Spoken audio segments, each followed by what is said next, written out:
Assalamualaikum warahmatullahi wabarakatuh. Halo teman-teman semua, apa kabar? Semoga senantiasa dalam keadaan sehat walafiat.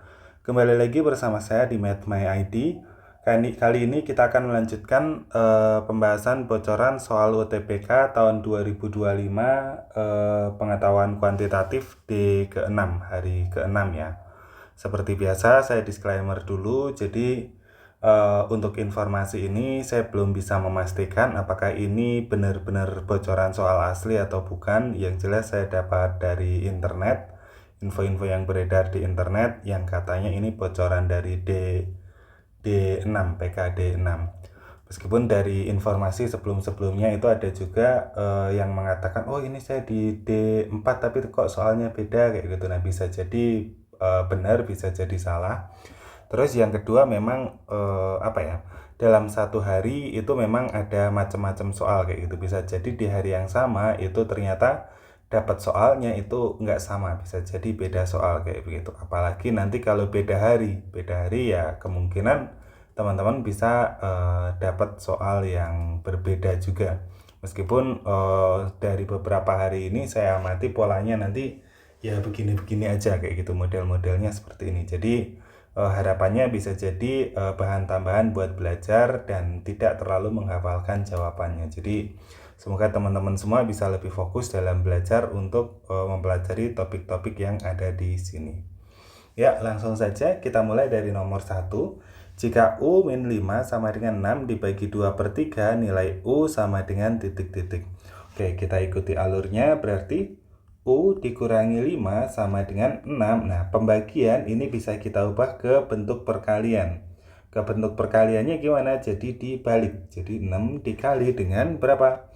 3/2 kayak begitu. Sehingga kita peroleh, ini coret dulu boleh.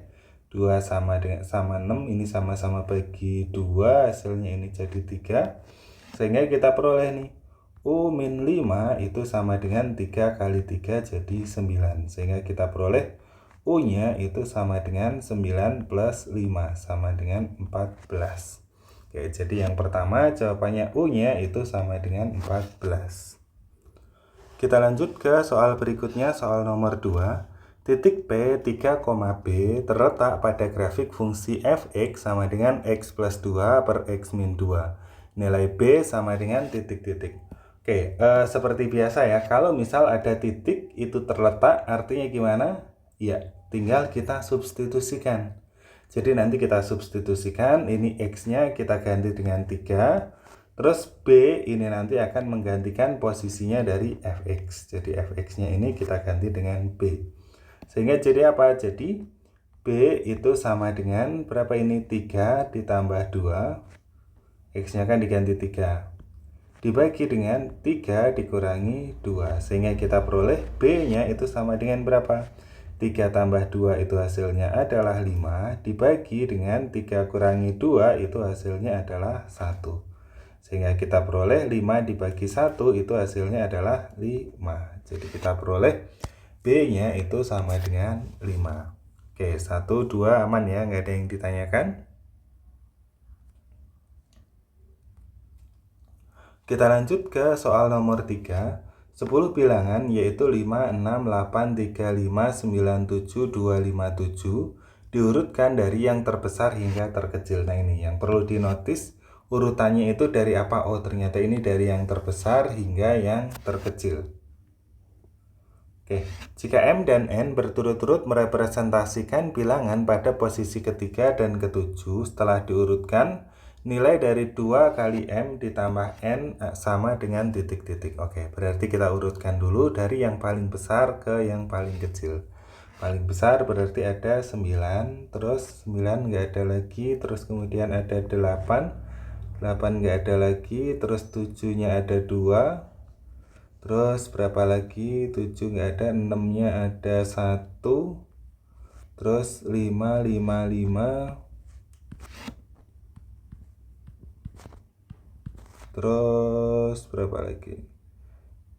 3, 2. Kita cek dulu, pastikan 1, 2, 3, 4, 5, 6, 7, 8, 9, 10. Oke, sekarang kita cek di sini M dan N merepresentasikan bilangan pada posisi ketiga dan ke berapa itu? ketiga dan ketujuh. Berarti ketiga itu ini jadi M. Terus ketujuh itu yang mana? Ketujuh itu 2, 3, 4, 5, 6, 7. Ini jadi N. Itu 2, 3, 4, 5. Oh masih 6 ini. N-nya yang ini. Itu 2, 3, 4, 5, 6, 7. Oke, yang ini jadi N kayak begitu. Nah, terus berikutnya berarti yang ditanya apa? 2 dikali M ditambah N. Ya udah kita ikuti alurnya aja. Berarti 2 dikali dengan M, M-nya itu tadi 7, ditambah dengan N, N-nya itu tadi 5. Sehingga kita peroleh 2 kali 7 itu jadi 14, ditambah dengan 5. 14 ditambah 5 jadinya adalah 19. Jadi kita peroleh jawabannya adalah yang C. Ada yang ditanyakan nomor 3? Masih gampang ya 3 ya. Kita lanjut ke soal nomor 4. Banyaknya segitiga pada bangun datar di atas adalah titik-titik. Oke. Soal kayak gini agak mudah tapi kadang mengecoh. Saya di paket yang sebelumnya, yang di D sebelumnya terkecoh juga, ada yang kelewat 1. Oke, sekarang kita hitung baik-baik ya, berarti ya berapa nih? Atau saya kasih tanda aja lah. Soal A, B, C, D, E, F, G, terus apa lagi nih? H, I. Oke, kita coba dulu segitiganya apa aja ini. Yang pertama A, B, G. Ini kita punya segitiga A, B, G. Terus apa lagi? B, C, I. Kita punya segitiga B, C, I. Terus apa lagi? B, I, G. Ada segitiga B, I, G. Terus apa lagi? I, H, G. I, H, G. Terus apa lagi? H, F, G.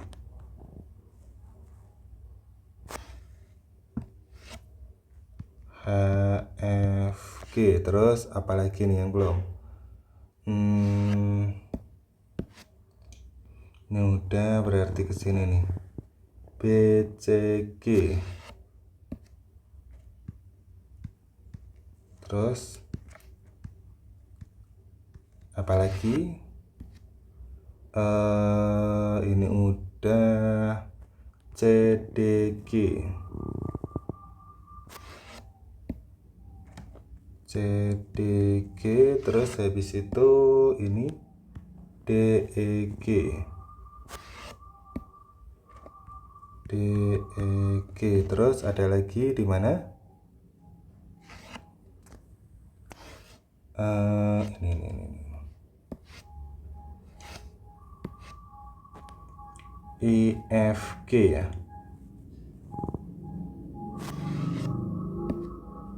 Ada I, F, G. Terus habis itu apa ini? C, E, G.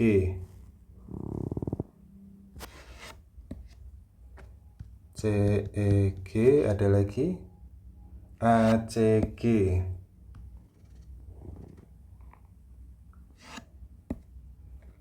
A, C, G. Terus ada lagi apa? Full ini A, C, E.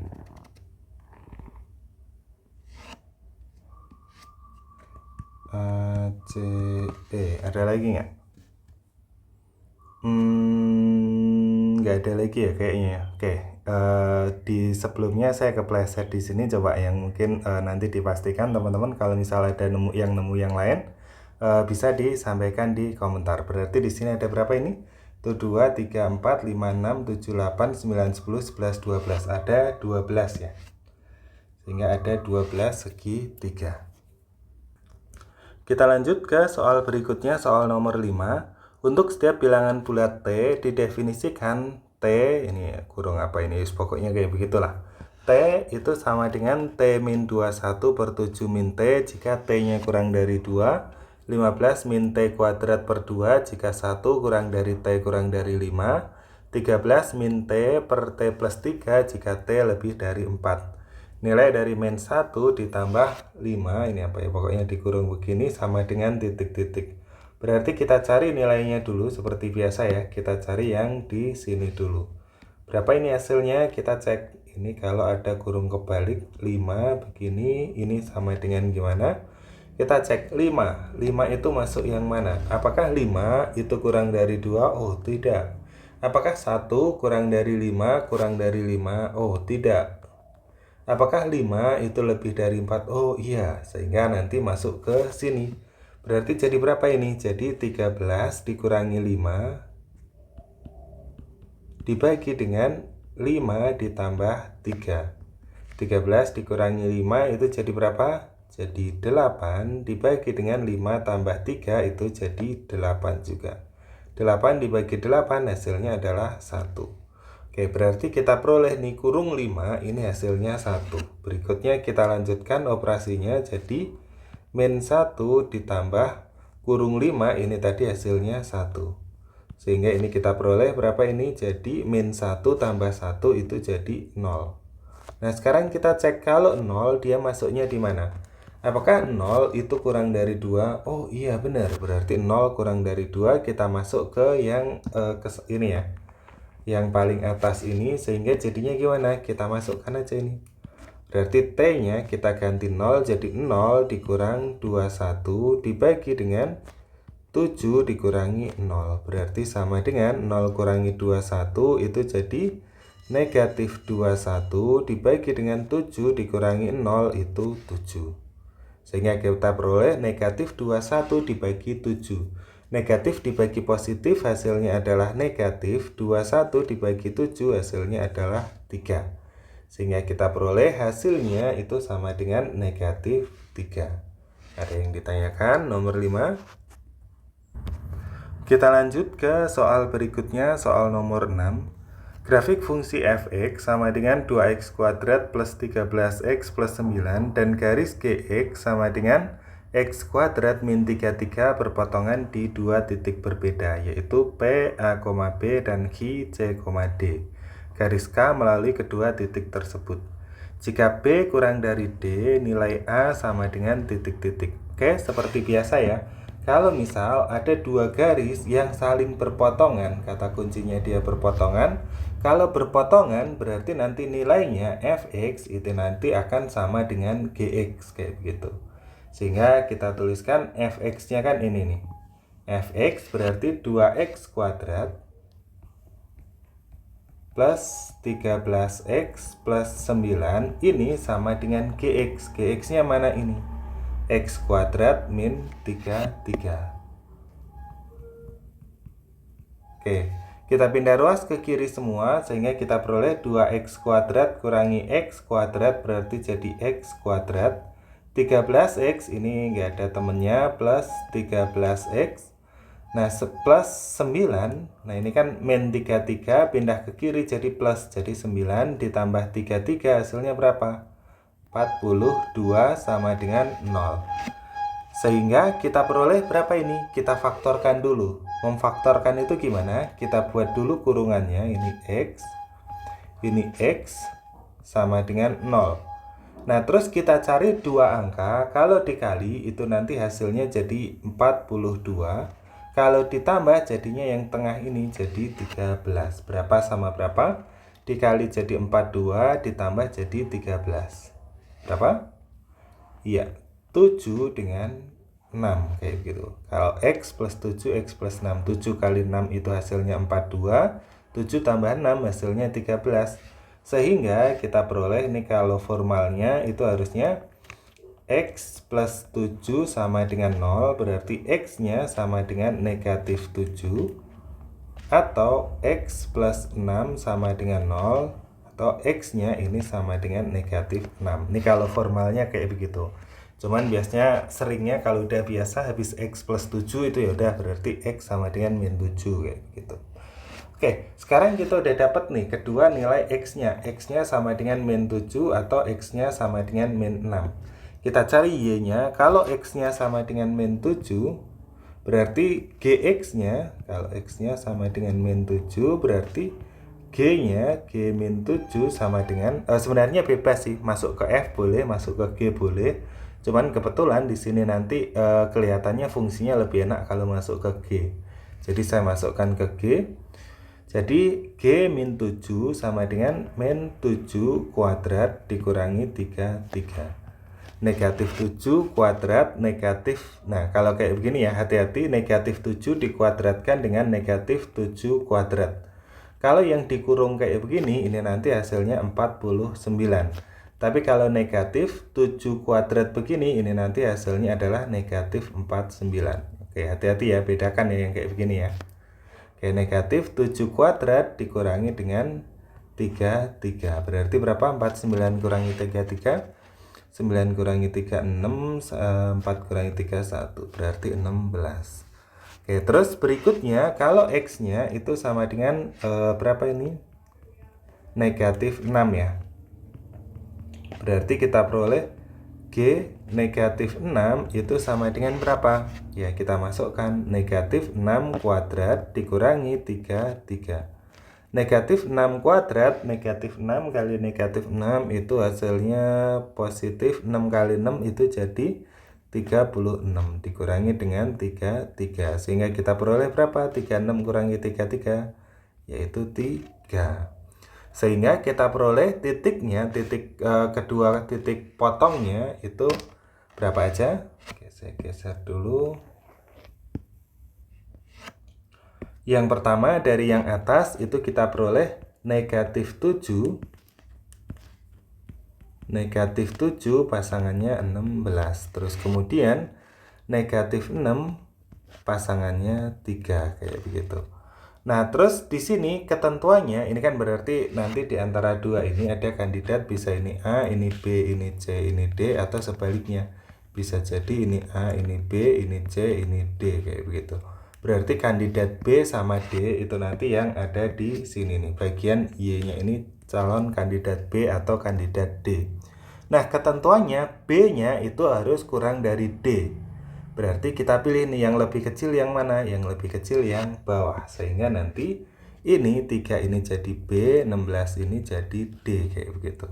Sehingga nanti depannya ini jadi pasangannya. Karena ini 3 ini B, 6-nya ini A, terus kemudian 16 ini D, ini min 7-nya itu C kayak gitu.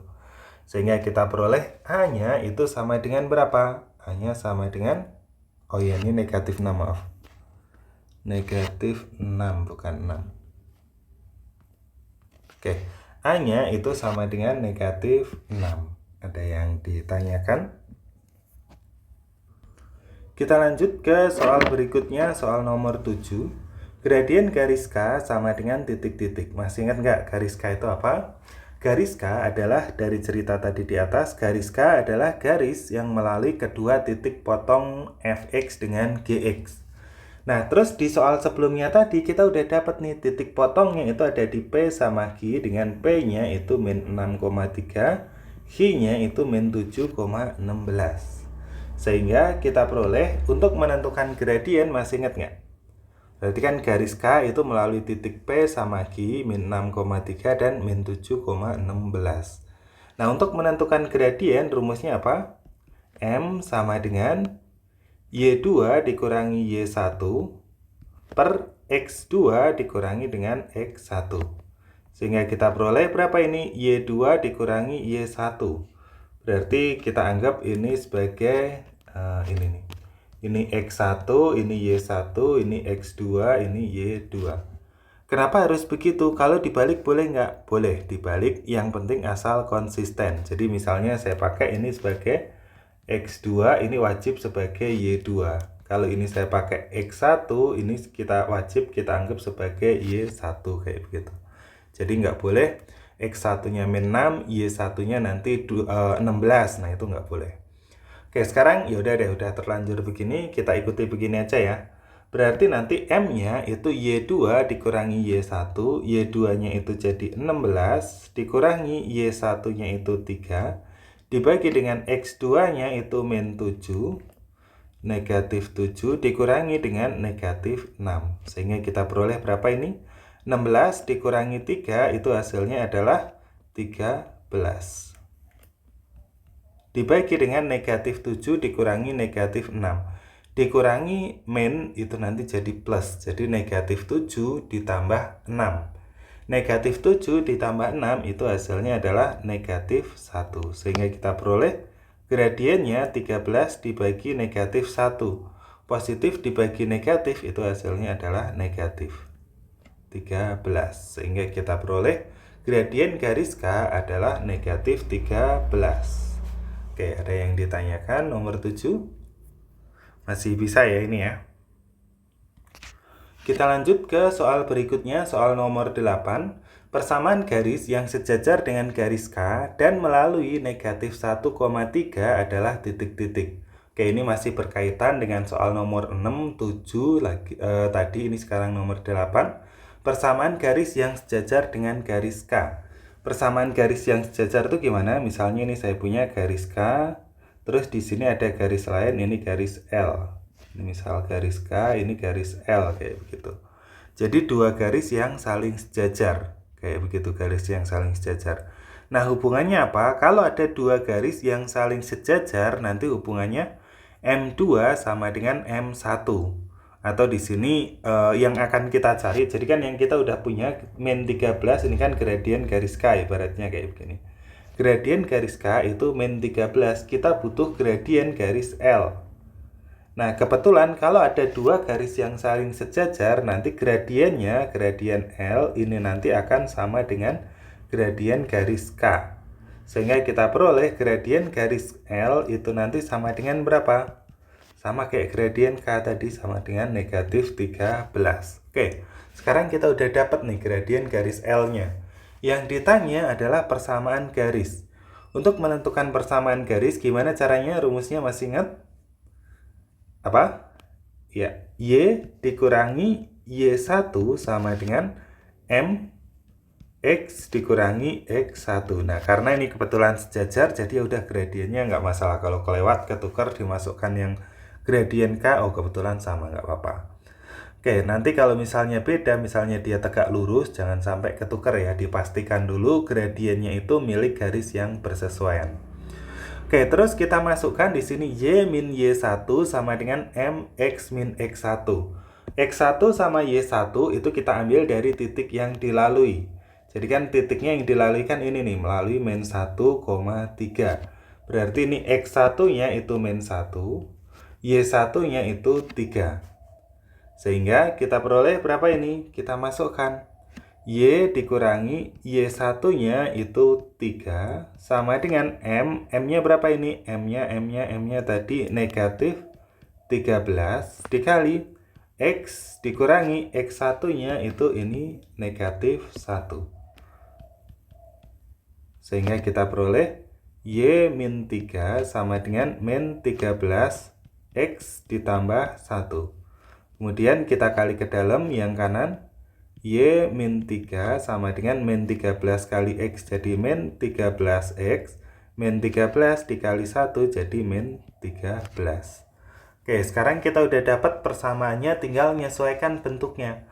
Oh, bentuk pilihannya itu ruas kanannya 0. Berarti semuanya kita pindah ke ruas kiri.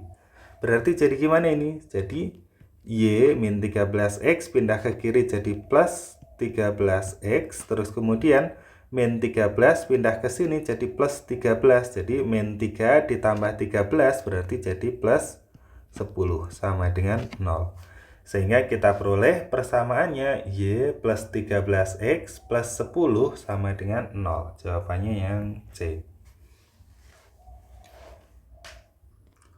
Kita lanjut ke soal berikutnya, soal nomor 9. Ini ada ceritanya, suatu prisma dengan volume 105 memiliki alas berupa daerah trapesium PHRS. Koordinat titik sudut trapesium tersebut disajikan pada gambar berikut. Jarak antara sisi PQ dan sisi RS. Gimana ini? Nah, kita perhatikan di sini, kebetulan ini kan PQ sama RS itu kan sejajar kan ya. Trapesium kan punya sisi sejajar. PQ dengan RS itu merupakan sisi yang saling sejajar. Sehingga nanti tinggal kita cek nih. Kebetulan di sini kita cek Y-nya P sama Q itu Y-nya sama-sama 2 dan R dengan S itu Y-nya sama-sama 7. Sehingga nanti jaraknya ini ke sini, misalnya ini saya tulis sebagai T, itu nanti tinggal kita cari selisih Y-nya doang. Sehingga jarak PQ dan RS itu T sama dengan apa? Sama dengan Y-nya punyanya yang atas, yakni 7, dikurangi dengan Y-nya punyanya yang bawah, 2. Sehingga kita peroleh T-nya berapa? 7 kurangi 2 sama dengan 5. Nah, ini lumayan gampang ini kalau misalnya bisa dipahami, ini lumayan bisa apa ya, ngerjainnya juga cepet juga sih. Jadi nggak akan memakan waktu. Kita lanjut ke soal berikutnya. Luas daerah trapesium PQRS sama dengan titik-titik. Oke, gimana untuk mencari luas trapesium? Masih ingat rumus luas trapesium itu apa?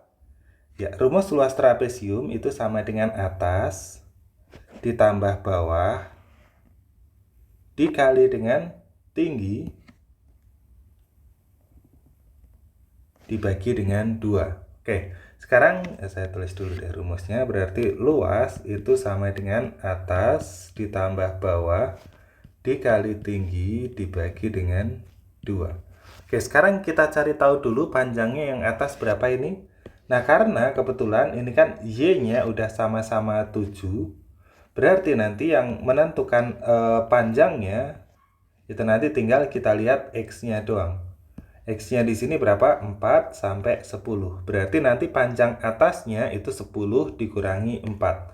10 dikurangi 4 berapa? 6, kayak begitu atasnya. Bawahnya juga kayak begitu. Kita lihat bawahnya itu kebetulan Y-nya itu udah sama-sama 2. Berarti nanti panjang bawahnya itu tinggal kita lihat X-nya doang. Dari 3 sampai 11 itu panjangnya berapa? 11 dikurangi 3 hasilnya adalah 8, kayak begitu. Nah, berikutnya tinggal kita cari nih luasnya itu sama dengan atas ditambah bawah kali tinggi bagi 2. Atasnya itu 6 ditambah bawahnya 8 dikali tingginya berapa tadi? Oh iya, tingginya tadi 7 dikurangi 2 itu jadi 5. Tingginya itu 5 dibagi dengan 2. Jadi berapa? 6 ditambah 8 itu jadi 14 dikali 5 dibagi dengan 2. Kita coret dulu 14 dengan 2-nya. Ini jadi 7 dikali 5 itu hasilnya adalah 35. Sehingga kita peroleh luas daerah trapesium PQRS sama dengan 35 yang C. Masih gampang ya, nanti dihafalkan aja rumus luas trapesium. Nah, nanti paling kadang ada variasi bentuk-bentuk bangun datarnya, jadi dihafalkan juga rumus luas keliling bangun-bangun datar yang ada. Kita lanjut ke soal berikutnya, soal nomor 11. Tinggi prisma tersebut sama dengan titik-titik. Oke, berarti rumus volume prisma, oh ya di atas tadi ada info volumenya ya. Kita cek dulu di cerita. Volumenya berapa tadi? Ya, suatu prisma dengan volume 105. Berarti volumenya kan udah ada nih, volumenya 105. Masih ingat rumus volume prisma itu apa? Ya, pokoknya semua bangun ruang yang atasnya sama dengan alasnya itu bisa masuk golongan prisma. Golongan prisma itu nanti volumenya sama dengan luas alas kali tinggi. Luas alas kali tinggi sama dengan berapa tadi? Tinggi sama dengan volume dulu gitu aja ya. Sebenarnya volume sama dengan luas alas kali tinggi. Sama aja ya. Ya udah terlanjur. Kalau belum tulis V sama dengan LA kali T. Nah, luas alasnya berapa? Luas alasnya dari perhitungan sebelumnya, alasnya kan berbentuk trapesium yang tadi volumenya itu 35. Berarti luas alasnya 35. Dikali dengan tingginya sama dengan volumenya tadi yang di atas adalah 105. Sehingga kita peroleh T-nya itu sama dengan 105 dibagi dengan 35. Berapa 105 bagi 35? Iya, 3. Sehingga kita peroleh tinggi prisma tersebut adalah 3. Gampang ya yang ini ya. Kita lanjut ke soal berikutnya, soal nomor 12. Di antara pilihan berikut yang merupakan faktor persekutuan dari 45 kuadrat dikurangi 450 dan 18 kuadrat dikurangi 3 kuadrat adalah titik-titik. Seperti biasa ya. Pertama kita jabarkan dulu, ada 45 kuadrat dikurangi 450. Ini sama dengan kita keluarkan 45-nya. Berarti yang dikirim 45 kuadrat dikurangi 45 jadi 45 dikurangi 450 kurangi 45 jadi 10. Sehingga kita peroleh jadi berapa ini? 45 dikali 45 kurangi 10 itu jadi berapa? Jadi 35. Sehingga kita peroleh 45 kali 35 kita jabarkan semua. 45 itu bisa kita ubah jadi 3 dikali 3 dikali 5. 35 itu bisa kita ubah jadi 5 dikali 7. Kayak begitu. Oke, terus berikutnya kita pecah juga. Yang kedua berapa itu? 18 kuadrat dikurangi 3 kuadrat. 18 kuadrat dikurang 3 kuadrat. A kuadrat min B kuadrat itu bisa kita ubah jadi apa? A min B dikali dengan A plus B. Nah, berarti A-nya kan 18. 18 kuadrat kurangi 3 kuadrat berarti A-nya 18, B-nya 3. Berarti jadi apa ini? 18 dikurang 3 dikali dengan 18 ditambah 3. 18 dikurangi 3 itu hasilnya adalah 15 dikali 18 tambah 3 itu 21. Kita cari faktorisasi primanya semua. 15 itu bisa kita ubah jadi 3 dikali 5. 21 itu bisa kita ubah jadi 3 dikali 7. Oke, sekarang kita udah dapat faktorisasi primanya semua. Kita cek kalau 9 bisa nggak 9. Jadi kalau misalnya faktor itu nanti angka-angkanya ini bisa disusun dari faktorisasi primanya ini. Nah, pertanyaannya yang pertama 9. Apakah 9 itu merupakan faktor prima? Merupakan faktor dari 45 kuadrat kurangi 450? Kita cek di sini bisa nggak dari faktorisasi prima ini kita susun jadi 9? Ada nggak yang jadi? Iya, kita bisa menyusunnya 3 dikali 3. Oke, berarti 9 itu merupakan faktor dari yang atas. Sekarang kita cek yang bawah. Apakah dari yang bawah ini bisa kita susun jadi 9? Nah, ternyata di sini ada 3 sama 3. 3 kali 3 hasilnya 9 juga. Sehingga 9 itu merupakan faktorisasi primanya, merupakan faktor primanya. Faktor persekutuannya, maaf. 9 itu merupakan faktor persekutuan dari 45 kuadrat kurangi 450 dan 18 kuadrat kurangi 3 kuadrat. Oke, sekarang kita cek kalau 15. 15 itu bisa nggak disusun? Kita cek dari yang atas. 15 itu bisa disusun dari 3 kali 5. Kita cek yang bawah ada nggak? Nah, yang bawah bisa kita susun dari 3 kali 5 juga. Sehingga 15 ini juga merupakan faktor persekutuan ya. Kita cek yang ketiga 35. 35 itu bisa disusun dari perkalian 5 kali 7. Nah, berarti 35 itu merupakan faktor dari yang atas. Kita cek yang bawah ada nggak 5 kali 7? Oh, ini ada nih yang bawah, ini 5, ini 7. Sehingga 35 itu juga merupakan faktor persekutuan. Oke, begitu. Berikutnya kita cek kalau 45 bagaimana nih 45. 45 itu bisa disusun dari berapa? 3 dikali 3 dikali 9. Oke, berarti ada nggak? Maaf, 3 dikali 3 dikali 5. Ada nggak nih 3 kali 3 kali 5? Yang atas ini ada nih 3 kali 3 kali 5. Ini hasilnya 45. Yang bawah bisa juga kita susun dari 3 kali 5 kali 3. 3 kali 5, 15. Dikali 3 itu hasilnya 45. Sehingga 45 ini juga merupakan faktor persekutuan. Nah, dari ini semua dapat kita simpulkan. Jadi keempat-empatnya merupakan faktor persekutuan. Sehingga semua pilihan itu nanti benar. Ada yang ditanyakan nomor 12? Kita lanjut ke soal berikutnya, soal nomor 13. Fungsi f memenuhi min 2x plus 6 kurang dari fx kurang dari 4 pangkat x untuk x lebih dari 1. Di antara pilihan berikut, nilai f di x sama dengan 2 yang tidak mungkin adalah titik-titik. Oke, untuk opsinya 1, 4, 25, 16, 9. Nah, untuk seperti ini, seperti biasa ya, jadi tinggal kita masukkan di x sama dengan 2 ya. Kita masukkan x-nya 2 ke semua ini. X-nya kita ganti 2 berarti jadi apa ini? min 2 dikali 2 ditambah 6 kurang dari F2 kurang dari 4 pangkat 2. Begini ya.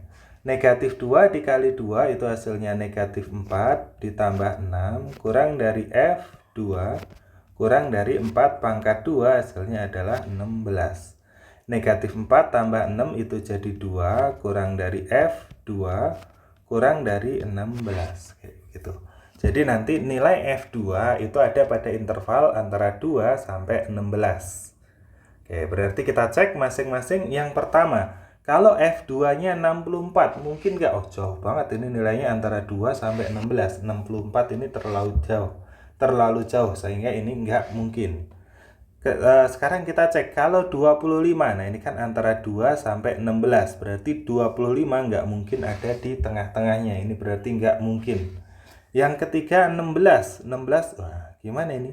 16 itu kan ada di sini. Gimana nih? Boleh masuk nggak nih 16 nih? 16 ini kan sama kayak ini. Boleh nggak?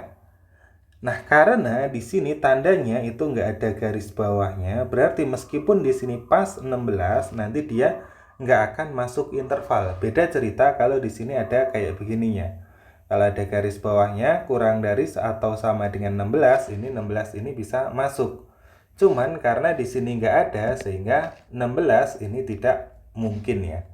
Tidak mungkin merupakan nilai nilai F di X sama dengan 2. Kita cek yang keempat itu 9. Kalau 9 kita cek gimana? 2 kurang dari 9 kurang dari 16. 9 itu ada di antara 2 dan 16. Berarti benar ya. Sehingga kita peroleh dari pernyataan ini yang mungkin hanya 9. Tapi hati-hati, yang ditanya apa? Yang ditanya adalah yang tidak mungkin. Yang tidak mungkin berarti yang mana? Yang tidak mungkin berarti yang 1, 2, 3. Jadi jawabannya apa? Yang tidak mungkin adalah 1, 2, dan 3 saja. Jadi jawabannya yang A. Ada yang ditanyakan? Kita lanjut ke soal berikutnya, soal nomor 14. Jika 0 kurang dari alfa kurang dari 90 dan cos alfa sama dengan 3/7. Di antara pilihan berikut yang benar adalah titik-titik. Oke.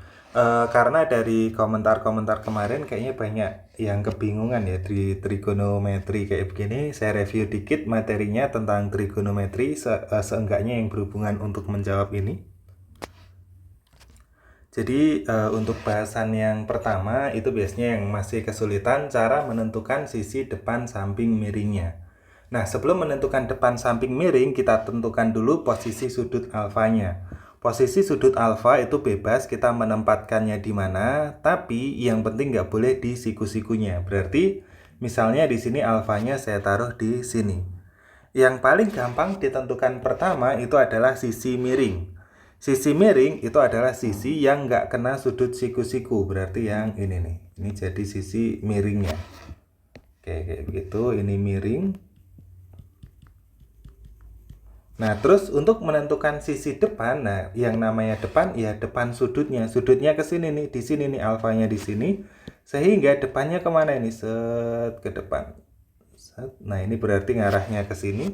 Sehingga ini jadi sisi depan. Oke, sisi samping itu sisanya ya, samping sudutnya yang bukan sisi miring ya. Berarti ini sisi samping. Oke, cara menentukan depan, samping, miring itu kayak begitu ya yang pertama. Terus berikutnya kita ke rumus-rumusnya.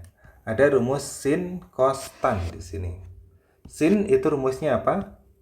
Sin alfa itu berarti sama dengan depan dibagi dengan apa? Miring.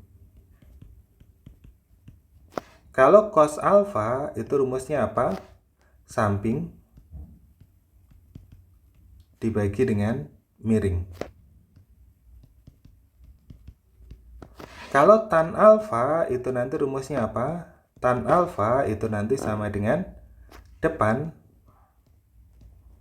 dibagi dengan samping. Oke. Jadi rumusnya kayak begitu nanti. Sin itu depan per miring, cos itu samping per miring, tan itu depan per samping. Nah, terus di sini ada problem lagi untuk mencari relasi sudut. Nah, nanti kalau ada relasi sudut, misalnya nanti entah sin, entah cos, entah tan, kalau ada 90 min alfa, nanti kalau ada sin 90 min alfa, agak dekat lah. 90 min alfa itu nanti berubah jadi sama dengan cos alfa. Kalau misal awalnya cos 90 min alfa itu berubah jadi apa? Sin. Pokoknya sin jadi cos, cos jadi sin. Kalau tan jadinya apa ini? Yuk. Tan 90 min alfa itu sama dengan cot alfa. Nah, cot itu apa? Ya udah berarti perlu cot ini ya. Cot itu kebalikan dari tan. Itu kalau tan itu depan per samping, kalau cot itu sama dengan samping per depan.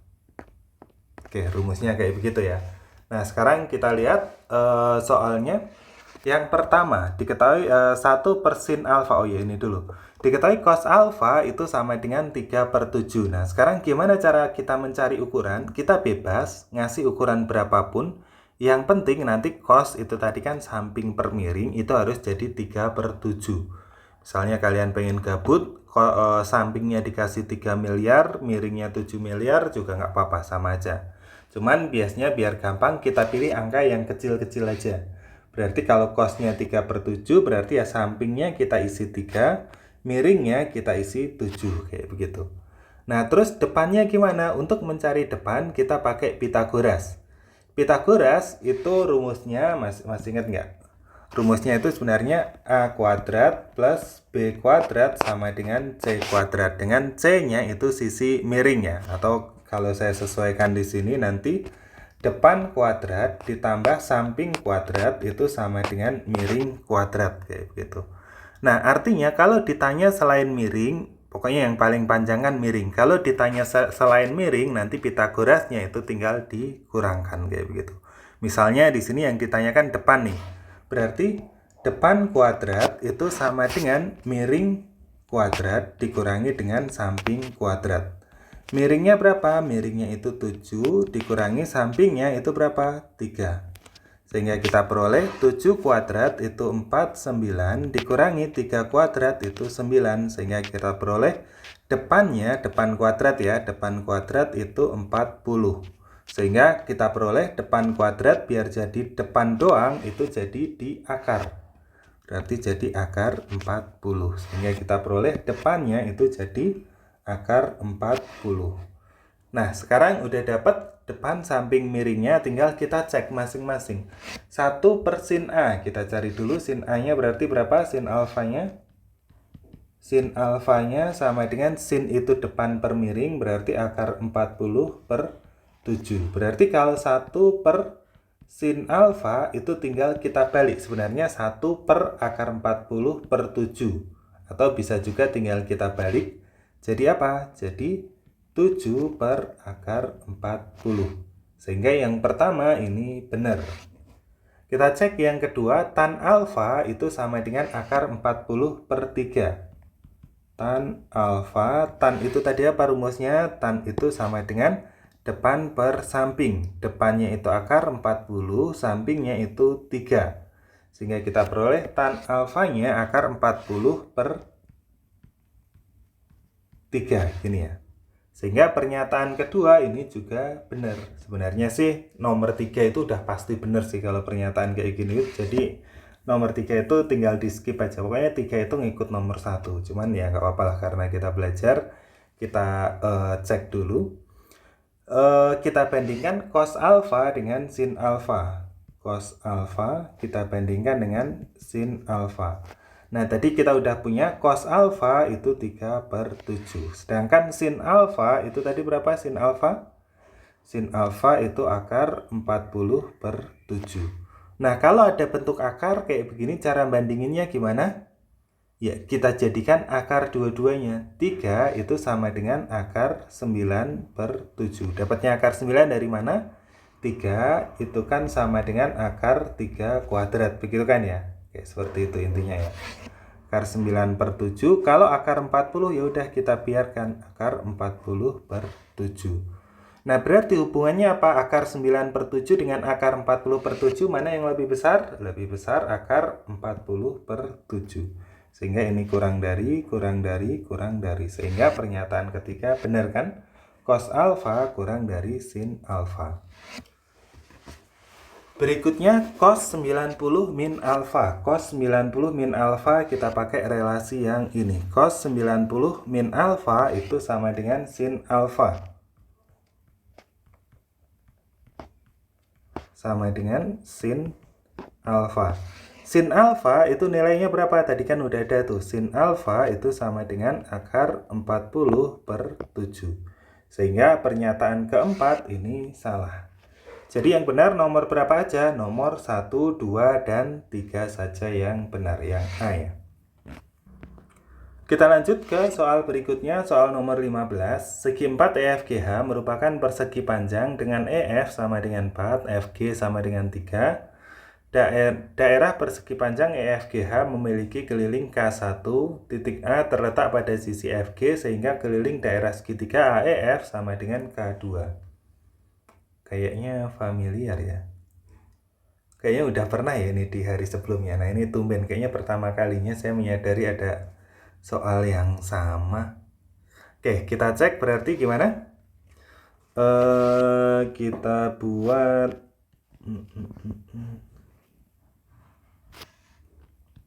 E F G H dengan ketentuan apa? EF itu 4, FG itu 3, kayak begitu. Nah, terus berarti K1 banding K2. P-nya itu K1 per K2 maksudnya. K1 itu keliling persegi panjang. Nah, keliling persegi panjang EFGH. K1, ini susah nih posisinya. K1 itu berarti sama dengan keliling EFGH. Berarti berapa ini? Keliling EFGH itu sama dengan berapa? 2 dikali panjang. Ya udah saya tulis rumusnya dulu. Kayaknya kemarin ada yang bingung ini dapatnya dari mana K1-nya itu. K1 itu berarti keliling EFGH. EFGH itu berbentuk persegi panjang. Rumus keliling persegi panjang itu 2 kali panjang tambah lebar. Panjangnya yang mana? Panjangnya yang ini 4, lebarnya yang 3. Sehingga kita peroleh kelilingnya 2 dikali 4 ditambah 3. Sama dengan 2 dikali 4 tambah 3 itu 7, sama dengan 14, kayak begitu. Terus berikutnya, untuk yang kedua, titik A terletak pada sisi FG, sehingga keliling daerah segitiga AEF itu adalah K2. Berarti A-nya itu di FG, berarti A-nya misalnya di sini. Bisa di sini.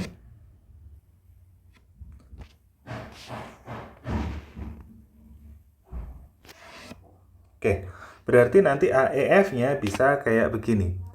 Nah, kita ambil kondisi ekstrimnya terlebih dahulu. Misalnya di sini dia mentok ke atas.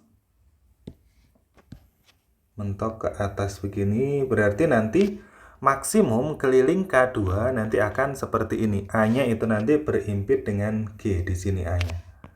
Jadi mentok-mentoknya nanti kelilingnya segini. Berarti kita cari ini kalau 3, sini 4, kita cari pakai Pitagoras. Berarti AE kuadrat nanti dihitung sendiri ya pakai Pitagoras, berarti 3 kuadrat tambah 4 kuadrat. Kalau yang hafal bisa pakai triple Pitagoras, 3, 4, pasangannya 5, kayak begitu. Sehingga kita peroleh keliling K2. K2 itu sama dengan berapa? K2-nya sama dengan, nah keliling kan tinggal ditambah pinggir-pinggirnya. 4 ditambah 3 ditambah 5, sama dengan berapa? 4 tambah 3 itu 7, 7 tambah 5 jadi 12. Oke, sehingga kita peroleh P-nya itu sama dengan K1 per K2. Berarti P-nya berapa ini? P-nya itu sama dengan K1 per K2. K1-nya itu 14, K2-nya itu 12. Berarti sama dengan berapa? 14 dibagi 12 itu sama dengan 7 per 6. Nah, P-nya 7 per 6, H-nya 8 per 7. Kita bandingkan di atas ini aja ya. P-nya itu 7 per 6, H-nya itu 8 per 7. Gimana cara bandinginnya kalau bentuk perperan? Bisa kita samakan penyebutnya atau bisa juga kalau di SD dulu ada dikalikan silang. Jadi kita kalikan silang, ini dikali ke sana, kemudian ini dikali ke sana. Ini cuma bisa untuk membandingkan aja ya. 7 dikali 7 itu hasilnya adalah 49, terus 6 dikali 8 itu hasilnya adalah 48. Sehingga kita peroleh nih, yang P-nya itu lebih dari Hi. Ya kan, P-nya lebih besar dari Hi. Oke, gini ya. Nah, cuman ini kalau skenarionya itu A-nya mentok di G. Mentok di G kayak begitu ya. Kalau misal di sini kan ketentuannya A-nya itu terletak pada sisi FG, jadi A-nya itu nggak paten di sini. Bisa jadi A-nya itu geser agak lebih ke bawah, misalnya di sini. Set begini. Bisa jadi A-nya itu nanti di bawah sini begini. Nah, ini kalau A-nya di bawah, nanti EA itu juga belum tentu 5. Nah, cuman kita nggak tahu ya berapa ya. Berarti nanti kelilingnya itu EF-nya tetap 4, FA-nya itu jadi lebih kecil, AE-nya juga pasti lebih kecil.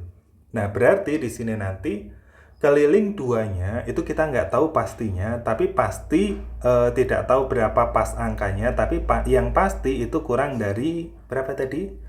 Kurang dari 12, kayak begitu. Pasti keliling 2-nya itu lebih kecil dari 12. Oke, karena keliling 2-nya lebih kecil dari 12, berarti P-nya itu kan saya tulis di sini deh. P-nya itu kan sama dengan K1 per K2.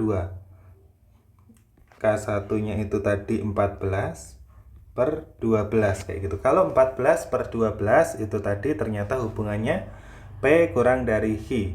Kalau semakin kecil K2-nya kan kalau misal ini 12, kalau K2-nya saya perkecil misalnya ya. Misalnya K2-nya saya ganti kelilingnya jadi 7. Nah, nanti kan P-nya itu sama dengan 2. Nah, dari sini kita amati semakin kecil yang bawah, K2-nya semakin kecil, justru nilai P-nya itu semakin besar. Iya kan? Kalau pembagian, ini kan pembilang, ini penyebut. Kalau penyebutnya semakin kecil, kalau ini semakin kecil, maka nilai P-nya, nilai pecahannya semakin besar. Kayak begitu. Nah, karena kalau nilai K2-nya semakin kecil, nilai P-nya semakin besar, berarti nanti hasilnya P-nya itu pasti akan lebih dari itu. Pasti akan lebih dari 7 per 6. Nah, 7 per 6 aja P itu udah lebih dari Hi, apalagi kalau lebih besar. Ya pasti nanti P-nya itu lebih dari Hi. Oke, ada yang ditanyakan 15? Kita lanjut ke soal berikutnya, soal nomor 16. Untuk suatu bilangan bulat K, M, N, X, Y, Z didefinisikan K, M, Z, N, Y, X sama dengan seperti itu ya. K kurangi Z tambah Y dikali M tambah N kurangi X. Diketahui E merupakan bilangan genap positif. Bilangan genap positif ya E ya. Berdasarkan informasi yang diberikan, manakah hubungan antara kuantitas P dan Q berikut yang benar? Oke, berarti kita kerjakan dulu. Ini 3, ini tempatnya K, ini tempatnya M, terus ini tempatnya Z, ini tempatnya N, ini Y, ini X, begitu ya. Kita hitung coba.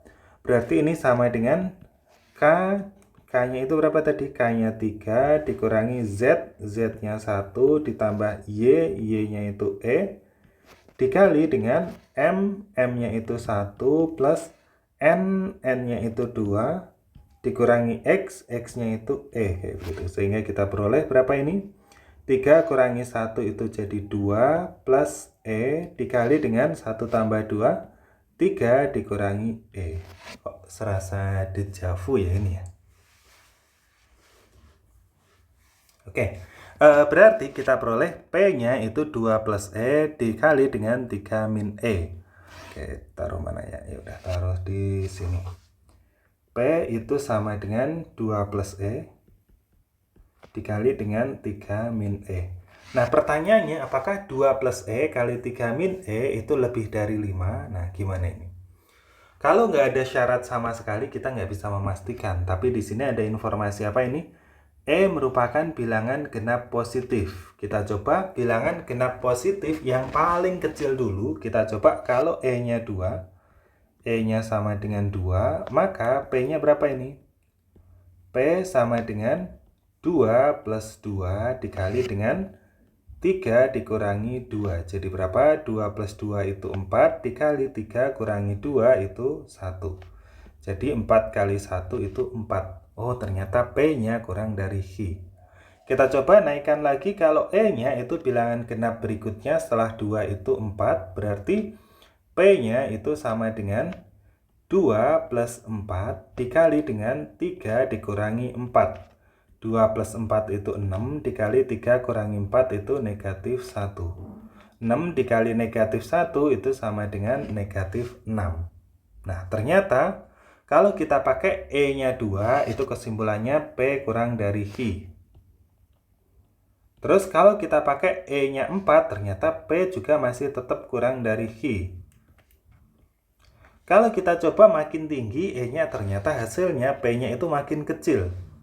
Ya kan, makin negatifnya makin gede. Sehingga secara umum nanti akan berlaku P-nya itu pasti kurang dari Hi.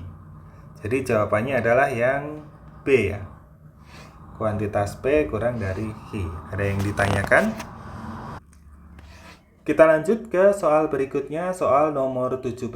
Sistem bersamaan linear dalam P, Hi, dan R berikut. P min 6R sama dengan 4, 3P plus Q min 18R sama dengan 10, 2P plus 3Q min 12R sama dengan 2. Mempunyai solusi P sama dengan A, Q sama dengan B, dan R sama dengan C. Berdasarkan informasi yang diberikan, manakah hubungan antara kuantitas P dan Q berikut yang benar? Oke, P itu A min B min 6C, Q-nya 6. Oke, gimana ini? Kita cari hubungannya. Seperti biasa, ini dieliminasi, bisa ya kayaknya dieliminasi. Tapi nanti perhitungannya agak banyak kayak begitu. Bisa nggak kita menghasilkan dari ketiga persamaan itu, atau sebagian juga nggak apa-apa, yang menghasilkan A itu kan P. P dikurangi Hi dikurangi dengan 6R. Gimana caranya? Coba. P dikurangi Hi dikurangi 6R.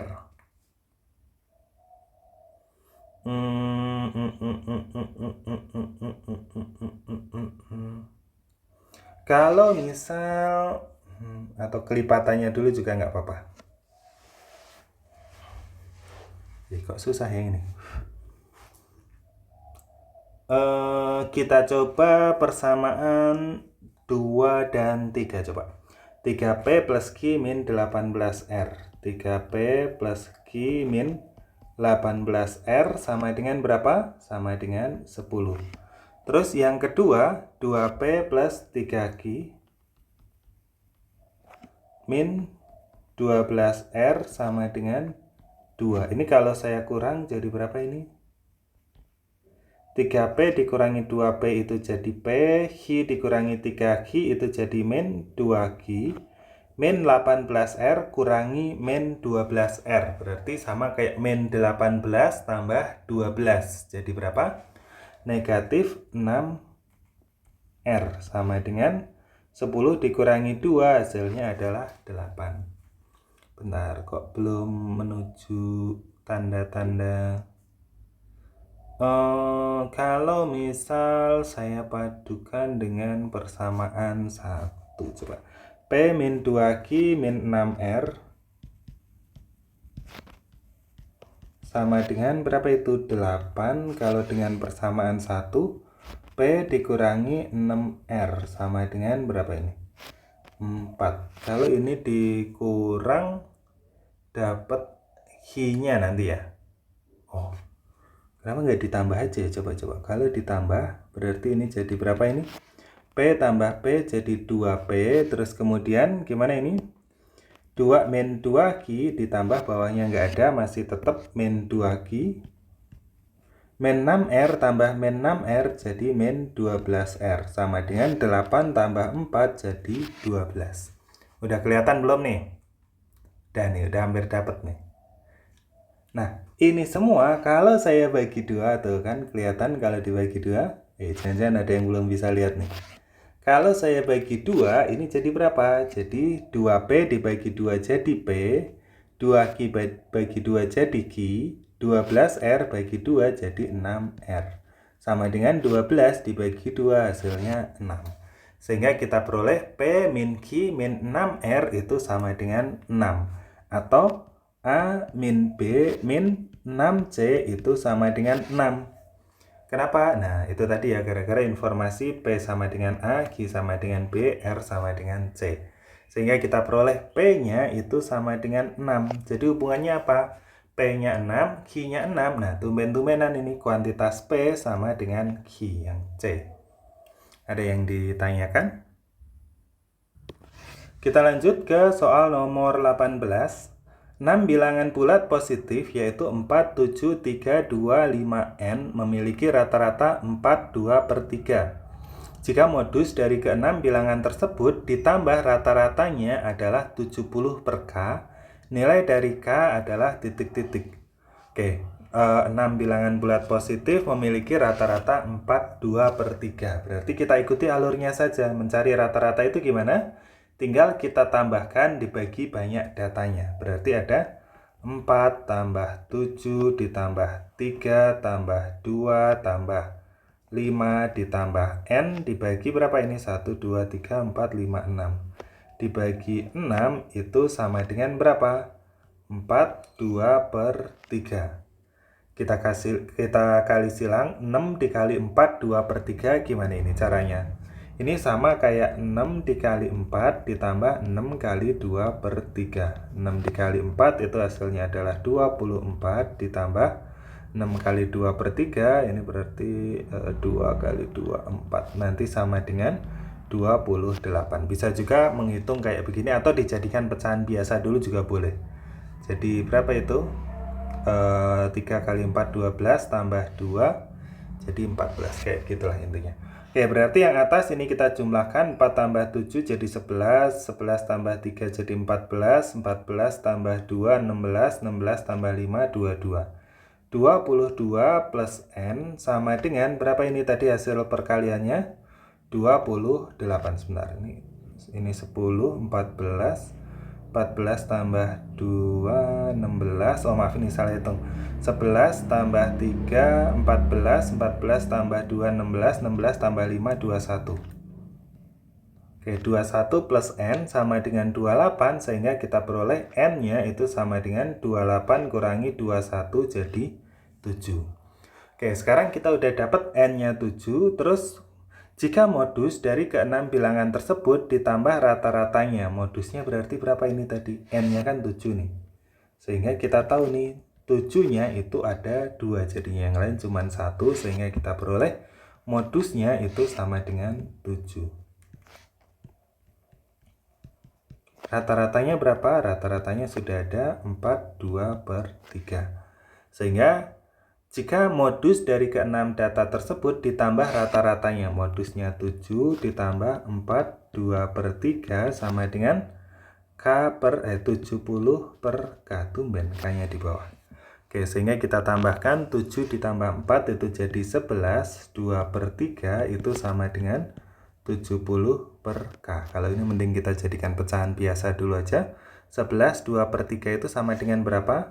3 dikali 11 ditambah 2. 3 kali 11, 33 tambah 2 jadi 35.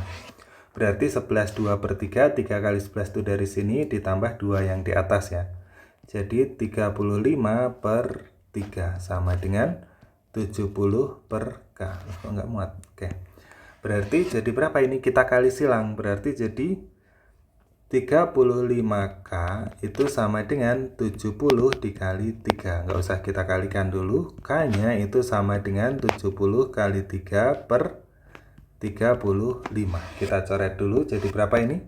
70 sama 35 ini jadi 2. 2 dikali 3 hasilnya berapa? 2 kali 3 hasilnya adalah 6. Sehingga kita peroleh nilai K-nya itu sama dengan 6. Oke, ada yang ditanyakan? Kita lanjut ke soal berikutnya, soal nomor 19. Barisan geometri U1, U2, U3, dan seterusnya dengan U1 tidak sama dengan 0 memenuhi U4 sama dengan min 27 U1. Apakah U27 ditambah U25 itu lebih dari 0? Putuskan apakah pernyataan 1 dan 2 berikut cukup untuk menjawab pertanyaan. Oke, kita lihat informasinya dulu. Diketahui U4 itu sama dengan min 27 U1. Kan barisan geometri itu kan apa? UN itu sama dengan A dikali R pangkat N min 1. Ini normalnya, cuman di sini barisannya kan U1, U2, U3, dan seterusnya. Berarti bisa juga UN itu sama dengan U1 dikali R pangkat N min 1. Oke, sama aja ya. Pakai atas apa yang bawah? Atas saja. Ini ada U1. Ya udah deh, pakai yang bawah. Sehingga kita punya informasi U4 itu sama dengan min 27 U1. Berarti gimana ini? U4 itu kan berarti U1 dikali R pangkat 4 dikurangi 1 ya. Karena N kurangi 1 langsung saya tulis 3 aja ya. Sama dengan min 27 U1. Biasanya pakai A ini, cuman nggak apa-apa ya. Kita coret dulu sama-sama kanan kiri dibagi dengan U1 sehingga kita peroleh R pangkat 3 itu sama dengan negatif 27, sehingga kita peroleh R-nya itu sama dengan akar 3 dari negatif 27. Berapa ini akar 3 dari negatif 27? Iya, adalah negatif 3. Sehingga kita peroleh R-nya itu negatif 3. Nah, setelah dapat R-nya negatif 3, diapakan ini? Belum. Ini yang ditanya apakah U27 tambah U25 itu lebih dari 0. Kita cari info dulu. U27 ditambah dengan U25 itu sama dengan U27 itu mending pakai A aja ya, tadi lebih familiar ya, udah nggak apa-apa, udah terlanjur.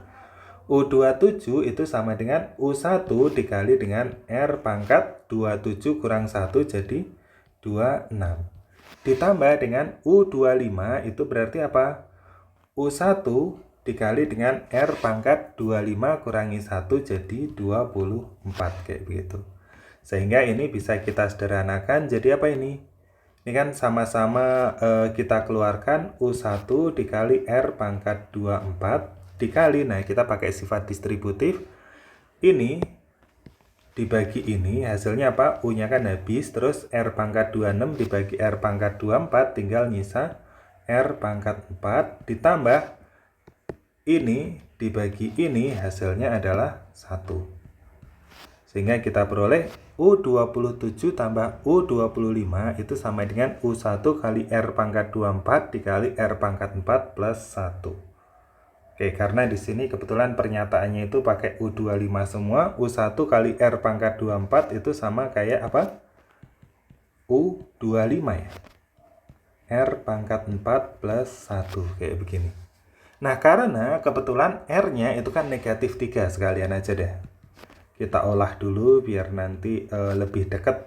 R-nya kan negatif 3 pangkat 4 ditambah 1. Berarti jadi U25 dikali dengan negatif 3 pangkat 4 itu jadi 81 ditambah dengan 1. Berarti nanti U27 tambah U25 itu sama dengan 82 U25. Nah, ini nilainya U27 tambah U25. Sekarang kita cek pernyataannya.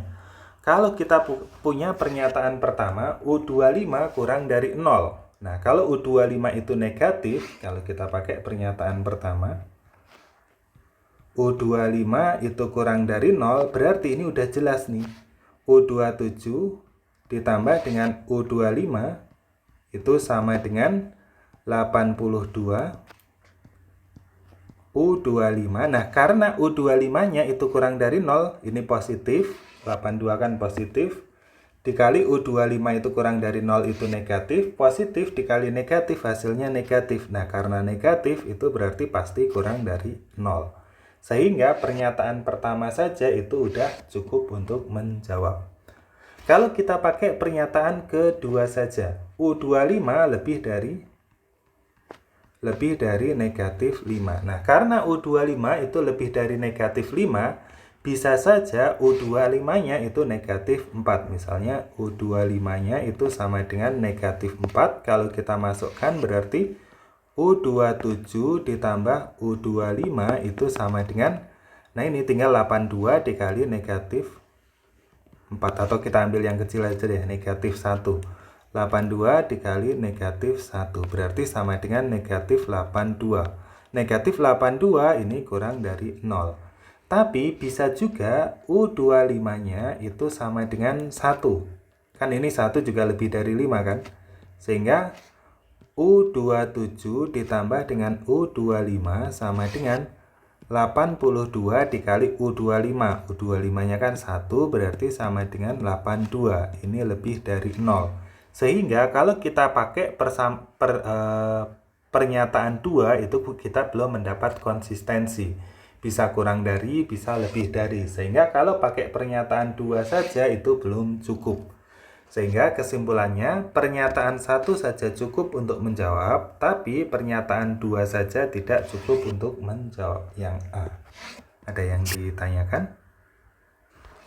Kita lanjut ke soal berikutnya, soal nomor 20. Fungsi G dan H dengan variabel real didefinisikan sebagai berikut. Gx sama dengan x kuadrat min 2x plus 2, dan Hx sama dengan Ax plus B.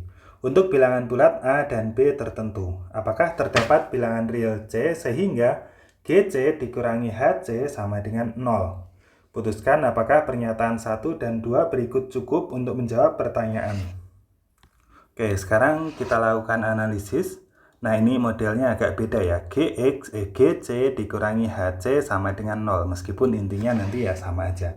Berarti kalau GC dikurangi HC berarti gimana? Ini jadi kita masukkan C berarti jadi C kuadrat min 2C plus 2 dikurangi HC berarti jadi AC plus B kayak begitu. Ini nanti sama dengan 0.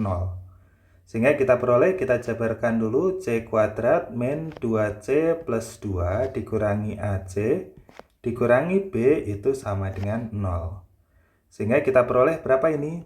C kuadrat min 2C min AC terus plus 2 min B sama dengan 0. Kita kelompokkan C kuadrat min, nah ini jadi 2 plus A, kayak begitu ya, kita keluarkan.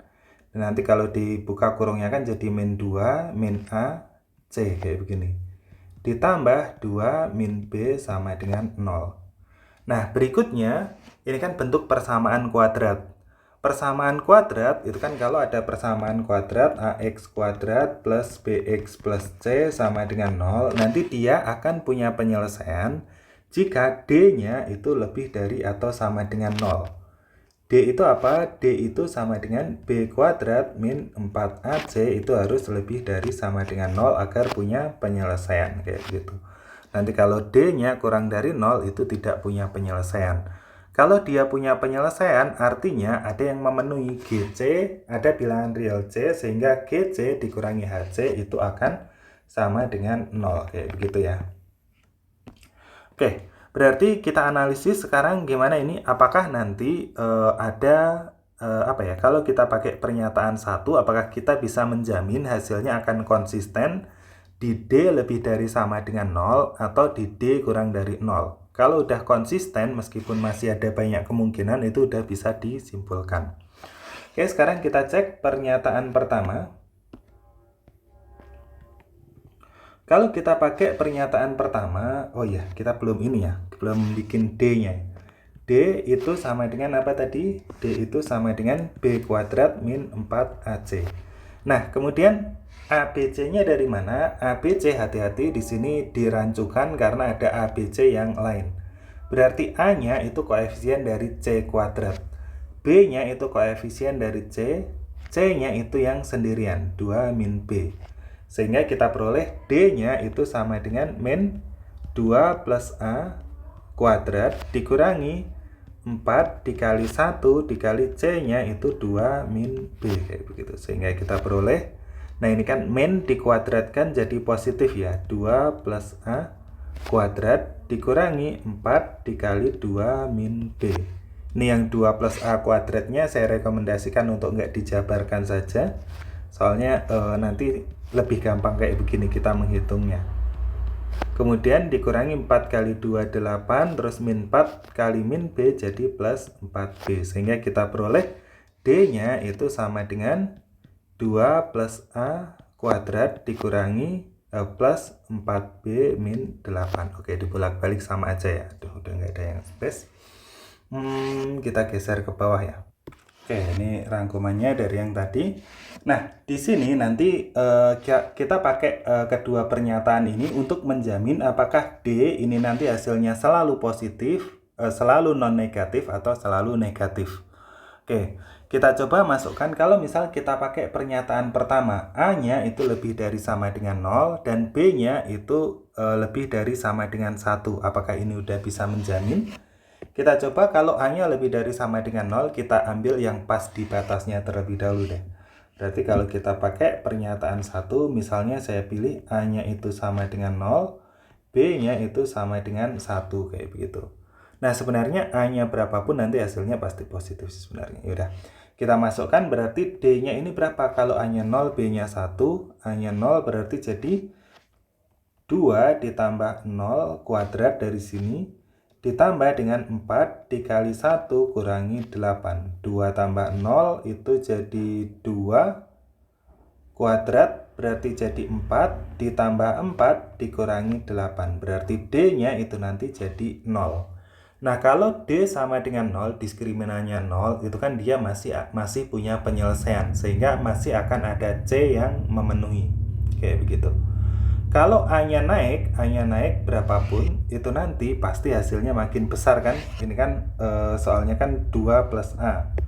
Jadi nanti kalau A-nya ditambah 1, 2, 3, itu nanti nilainya makin positif.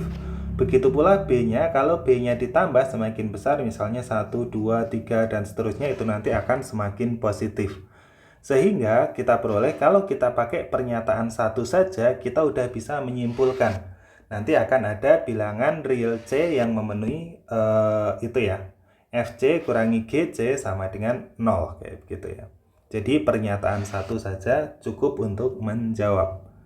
Oke, kalau kita pakai pernyataan 2 saja. Kalau pakai pernyataan 2 saja itu gimana? Kita coba di batasnya. A-nya sama dengan 2, B-nya sama dengan 3, kayak begitu. Sehingga D-nya itu sama dengan berapa? Kalau A-nya 2 berarti jadi 2 plus 2 kuadrat ditambah 4B dikurangi 8.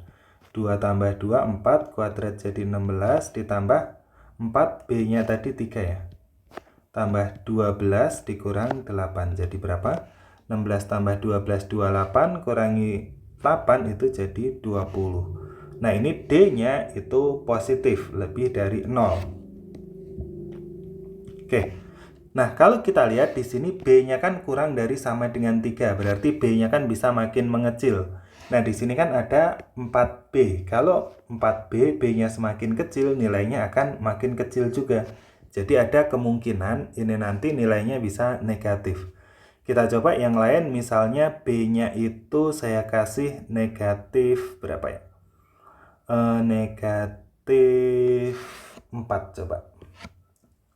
Kalau misal A-nya itu tetap 2, A-nya kurang dari sama dengan 2, oh ini A-nya kurang dari sama dengan, yaudah A-nya tetap 2 aja dulu. A-nya tetap 2, tapi B-nya sama dengan negatif 4. Nah, ini kan masih memenuhi keduanya kan, A-nya masih memenuhi, B-nya juga memenuhi ya. Sehingga kita peroleh berapa ini nanti jadinya? A-nya 2, B-nya negatif 4. Kita masukkan berarti D-nya itu sama dengan 2 ditambah 2 kuadrat ditambah 4 dikali negatif 4 dikurang 8 ya.